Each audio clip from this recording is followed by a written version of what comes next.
Onani haram dalam Islam kalau laki-laki kerjaan sendiri. Tapi kalau istrinya yang buat tidak haram. Ya.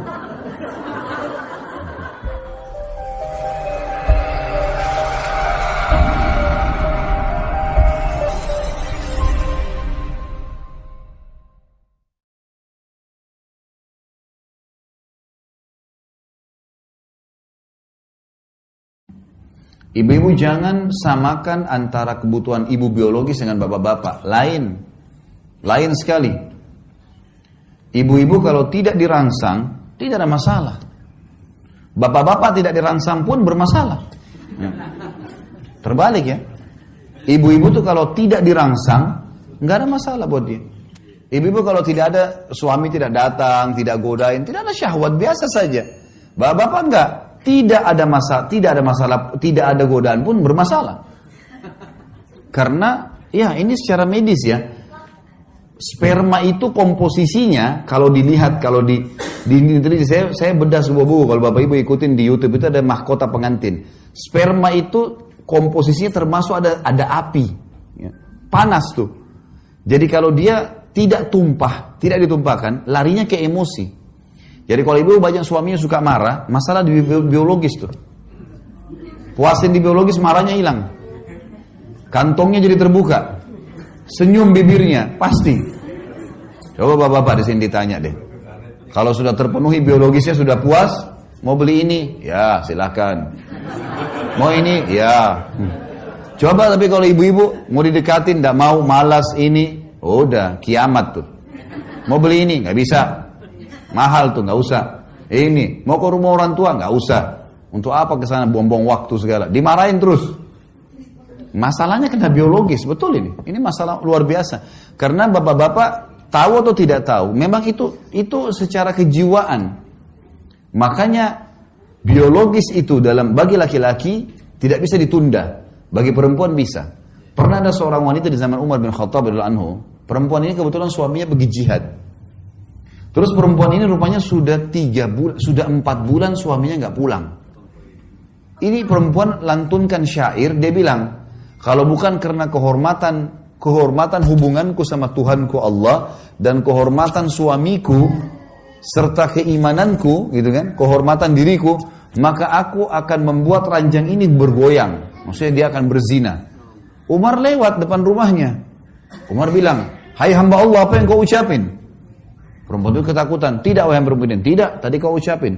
Apa kau niat mau berzina? Dia bilang, ya Amir Mu'minin, suami saya 4 bulan belum pulang dari medan jihad. Apa yang terjadi? Umar diam. Umar pergi ke Hafsah, anaknya, istri Nabi SAW. Nabi sudah meninggal di zaman khilafahnya Umar ya. Lalu Umar bilang, hai Hafsah, berapa lama wanita bisa tahan tidak biologis? Kata Hafsah, 4 bulan.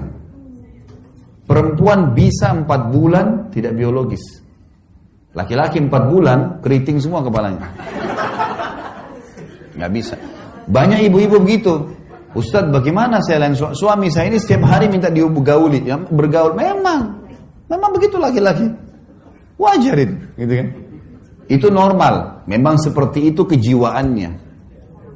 Makanya Nabi SAW menggantungkan kepatuhan di sini. Sampai kata Nabi, kalau wanita sedang dicorong asap rumahnya, dipanggil sama suaminya untuk berhubungan biologis, datang. Disuruh datang. Temanin dia, layani dia. Karena kalau tidak, kacau semua ini. Terbawa emosi di rumah, terbawa emosi di kerjaan, nanti berantem di luar sana, nanti masalah, usahanya tidak jalan. Tapi coba kalau biologisnya sudah puas, aman semua tuh. Jalan semua pekerjaan, jalan mudah semuanya. Kalau ada bapak-bapak yang suka senyum itu Masya Allah sudah terpenuhi berarti. Dan ini kewajiban. Ini kewajiban. Makanya Aisyah radhiyallahu anha berkata, kami kalau ingin digauli oleh Rasulullah SAW sementara kami sedang haid. Ternyata wanita haid tidak ada syahwat pada saat haid itu. Ibu pasti tahu itu sudah dibahas dalam buku-buku fikih. Wanita kalau sedang haid, sedang nifas, ini lebih jauh lagi dari syahwat. Udah memang nggak terfikir ke situ, gitu kan? Ini darah ini membuat orang jadi tidak berpikir untuk itu. Tapi laki-laki nggak bisa. Onani haram dalam Islam kalau laki-laki kerjaan sendiri. Tapi kalau istrinya yang buat tidak haram. Ya. Bentar. Sama halnya dengan apa saja yang tidak dilarang dalam Islam boleh dilakukan. Yang haram dalam Islam adalah meletakkan kemaluan suami laki-laki di dubur istrinya. Dubur nggak boleh, haram. Karena dubur itu tempat kotoran, keluarnya gas, angin, kentut, dan juga keluarnya tinja. Ini bakteri yang kalau tidak dikeluarkan bisa mematikan manusia. Jadi bukan tempat kemaluan di situ.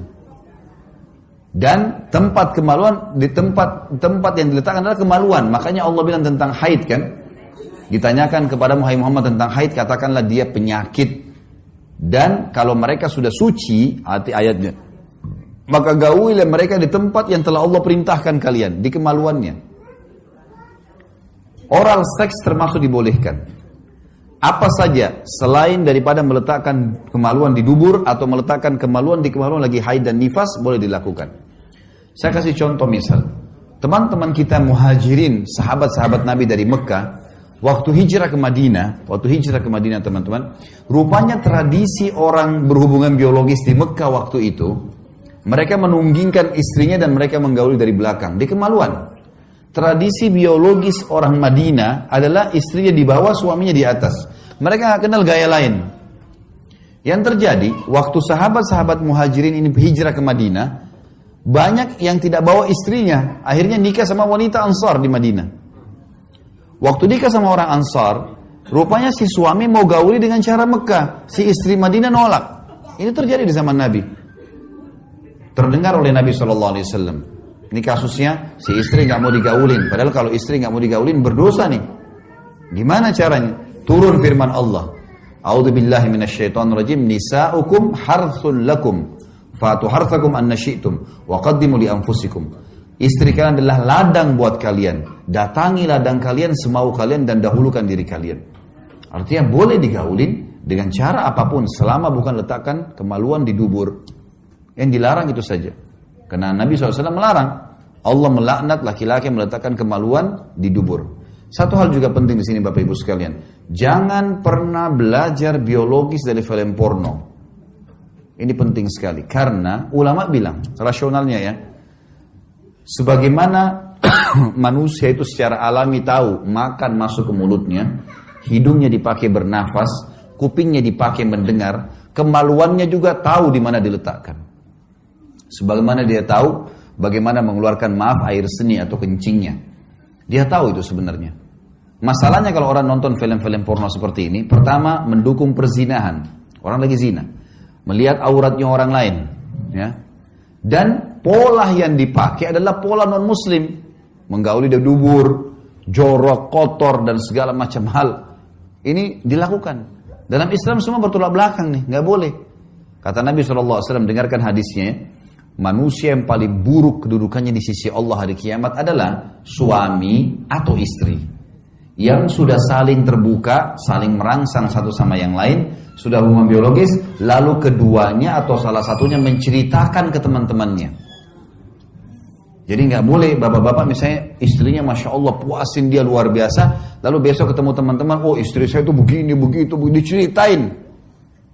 Atau ibu-ibu, suaminya Masya Allah puasin, tidak perlu diceritain ke teman-temannya, suami saya itu begini, begitu, begini. Kenapa? Karena efek sosial dan kejiwaannya berbahaya. Kalau kita lagi cerita sama teman-teman kita, ternyata pasangan mereka tidak begitu, yang terjadi dia akan ganggu pasangan kita. Makanya banyak rumah tangga rusak, yang ganggu temannya suaminya, yang ganggu temannya istrinya. Karena dia yang cerita, pasangan mereka tidak seperti itu. Malah kita lihat dalam Islam disuruh tutupin. Kalau film ini malah ditontonkan. Ada sampai satu ibu ngeluh sama saya di Jakarta, dia bilang, Ustadz, sampai pada tingkat penyakit ini, nonton film porno ini, sama suami saya, dari awal saya nikah sampai sekarang, kalau dia mau gauli saya, dia harus datangkan laptopnya di ranjang, nonton. Baru syahwatnya bangkit. Kalau enggak, dia bilang dia enggak ada syahwat lagi sama istrinya. Ini kan penyakit kejiwaan. Bagaimana Bapak Ibu tidak cemburu lihat pasangannya di sebelah, yang suaminya lihat perempuan lain, telanjang, yang si istri juga lihat laki-laki lain. Dan pasti di film lebih hebat daripada kita. Loh iya, didatangkan orang-orang yang luar biasa kan? Tidak mungkin orang-orang jelek. Dicari orang yang bisa laku karena mereka mau jual duit. Dalam medis, dalam ilmu medis, tidak sehat biologis kalau bayangkan orang lain. Ya. Pasangan setengah mati rangsang kita, kemudian kita bayangin orang lain, ini rusak semuanya.